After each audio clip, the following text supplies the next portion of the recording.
പിന്നെ ഇപ്പോൾ ഈ ഒരു സിനിമയില് പാട്ടുകളും എല്ലാം ഭയങ്കര ഇന്റൻസ് ആയിട്ട് തോന്നിയിട്ടുണ്ട്.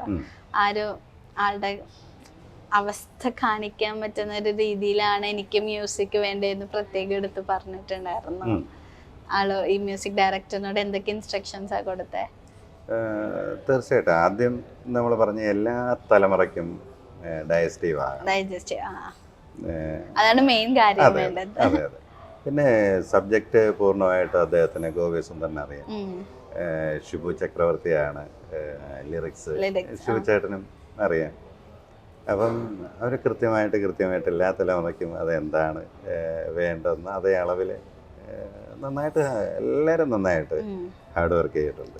അപ്പൊ ഗോപി സുന്ദർ ആണെങ്കിലും ഓൾറെഡി നമ്മുടെ യൂത്തിന്റെ പൾസ് അറിയുന്ന ഒരാളും കൂടിയാണ്. തീർച്ചയായിട്ടും. പിന്നെ തീർച്ചയായിട്ടും പിന്നെ ഇതിന്റെ കാസ്റ്റ് പെട്ടെന്ന് വന്ന് കേട്ട് ഒരു ദിവസം നിന്ന് അങ്ങ് മറന്നു പോകരുത്, അങ്ങനത്തെ പാട്ടുകൾ വേണം. അതെ അതെ. എന്നാല് യൂത്തിനെ ആസ്വദിക്കാനും പറ്റണം.